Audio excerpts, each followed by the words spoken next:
Welcome back, everybody. The United States and the United Kingdom are inextricably linked. America was born from the British Empire, and because of that, our laws and systems of government are very close to one another. And that is why we both face a lot of the same issues, including in monetary policy and spending and things like protecting free speech. We have seen wokeness encroach on that here in America, and even more so, unfortunately, in the UK. So what can be done about it? Joining us now to discuss that, someone who has always had great ideas when it comes to all of this, former UK Prime Minister Liz Truss. Thanks so much for being with us. Great to be here. All right, we just talked about the Blob and how it has grown for centuries and centuries and deepened in the UK.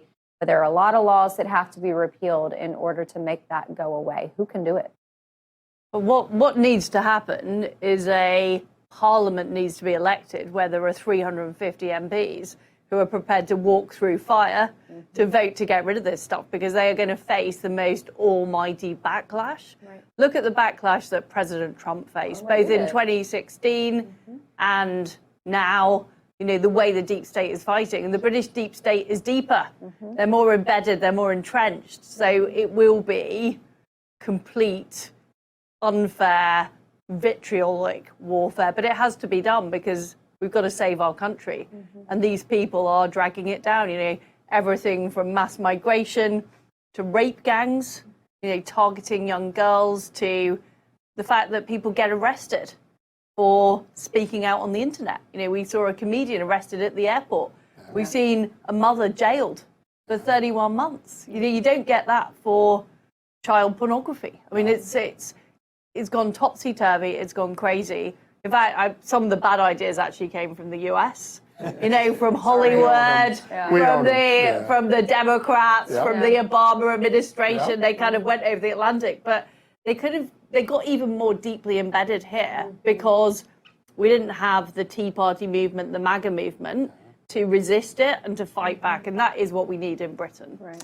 Well, as of this morning, we have the Liz Truss movement, because today we announced at Just the News, in fact, it's trending, it's the #1 story trending at Just the News right now, that you've launched a new show with us and in concert with us, the Liz Truss Show. This is the beginning of a counter-revolution, isn't it? This is right. This is going to be the home of the counter-revolution, because another of our big problems is the mainstream media don't want to talk about it. No, they don't. They lie. Yeah. I mean, they've lied about President Trump.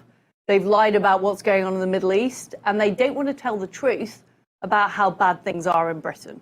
So what the Liz Truss Show is going to do is it's going to tell the truth. And it's going to talk to the people that have been arrested. It's going to talk to the people who are victims of the grooming gangs.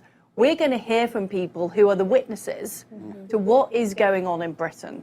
And it's a warning to America about what could happen to you if the revolution doesn't succeed, or it's resisted by the many powerful players, vested interests, who want the status quo to continue. They want the managed decline to continue.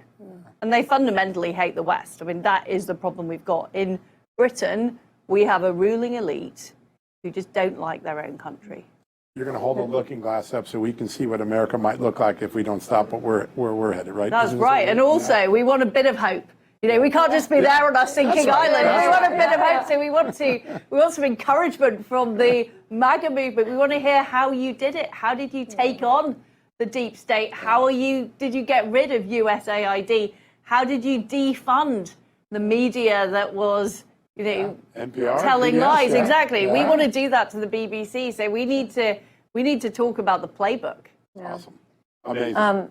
Liz, you are no stranger to opprobrium and censure. You had transformative ideas in Parliament, and then, of course, as Prime Minister. I have no doubt you're also going to get pushback from this show because you are telling the truth and you are exposing things. Well, absolutely, and I'm going to expose the truth about what happened to me and who was behind it. So important. Yes. We don't know the story yet. That's going to take a few episodes, isn't it? Well, there are quite a few, but I'll give you a clue. The Bank of England is involved. We've got a big problem with our central banks. We've got a problem with the people who want to increase the debt in our country. We've got a problem with people in politics who pretend they're conservatives or Republicans, but are only conservative or Republican in name only. Right. And I'm going to expose those people. What do young Brits look like as far as politics? Do they want to take their country back? Well, there are many of them who are deeply frustrated. They can't get on the housing ladder. It's really hard to start a family. the wealth is gone. Right. It's very hard to get a well-paying job in Britain, and they are frustrated as hell with the way the establishment has ruined our country, particularly migration, the fact that illegal asylum seekers are committing crime, very frustrated. So they're more likely to want to see a populist nationalist revolution. But some of them are more likely to vote for the British version of manned army. Oh my goodness. So what you're seeing amongst young people, you're seeing increased church attendance. Yep.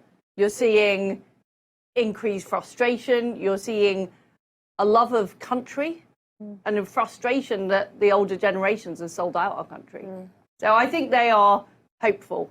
I think I'm hopeful about Gen Z. You are. Although we've got to stop them becoming communists. Yes, that's the key. Right. During this moment of frustration, you can't let them flip to the other side because they'll regret it even greater.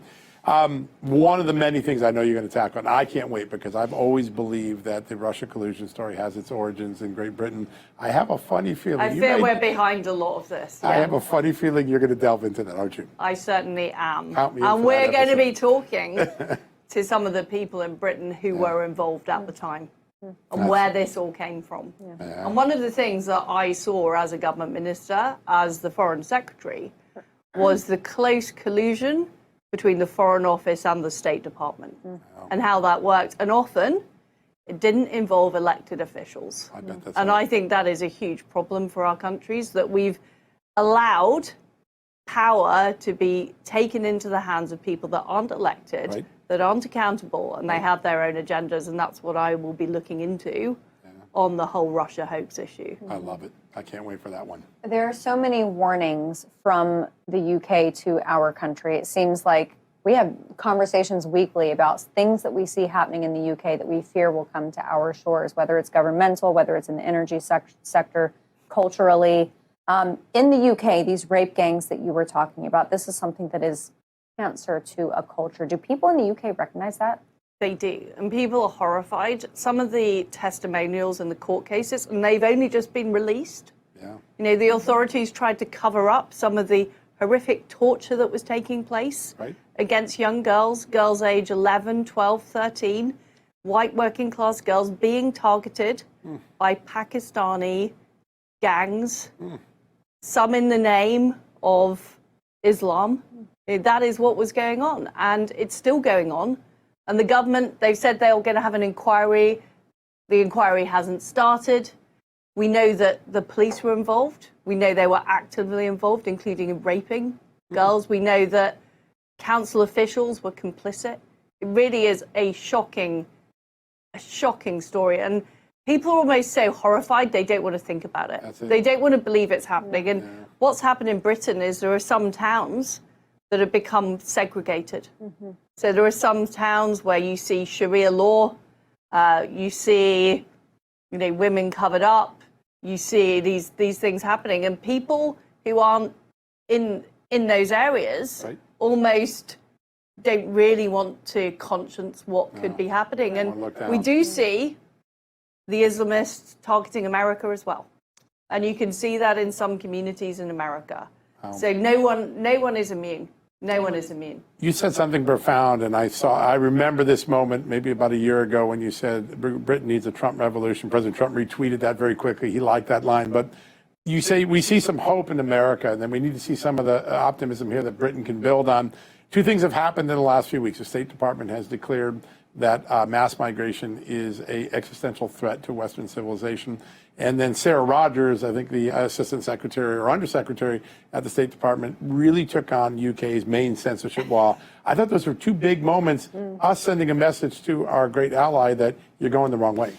Well, it's fantastic to see what Sarah Rogers has been saying in Britain and really calling out the British government. And Keir Starmer has just lied through his teeth. There was a press conference with Trump in the summer.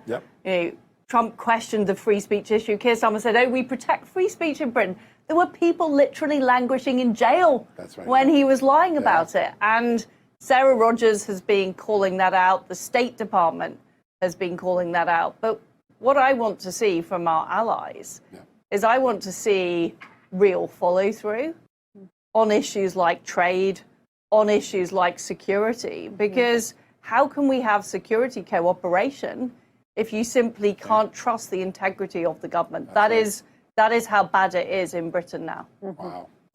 That's a warning sign. I happen to know that our audience loves you because every time we've had the pleasure of having you on, they go absolutely bananas. So everybody, it is called the Liz Truss Show, and it launches today. Tomorrow night. Tomorrow night. That's So right. exciting. So exciting. We'll have it Thank you everywhere. so much for spending time with us. Thank Great you for being pleasure. a patriot for your country. Yeah, good to have Well, we have to fight. Absolutely. We have to fight. Absolutely. All right, everybody, we've got a lot more coming up after this commercial break. We'll be right back. Tell me the truth. How many different beauty potions do you have sitting on your bathroom counter right now? If it's more than just Vibrance Super C Serum, listen up. The ingredients in this one bottle can replace your day creams, your eye creams, your night creams, your neck creams, your wrinkle creams, and your dark spot reducers. It's made in the USA with the highest quality ingredients, including vitamin C, hyaluronic acid, vitamin B5, and vitamin E. Super C Serum delivers noticeable results. Simplify your skincare routine, get a healthier complexion, and minimize wrinkles and age spots with Vibrance. And if you don't find it better than your current skincare routine, you'll get a full refund. So go to Vibrance.com/justnews to save up to 37% off and free shipping. That is Vibrance, Vibrance, Vibrance.com/justnews.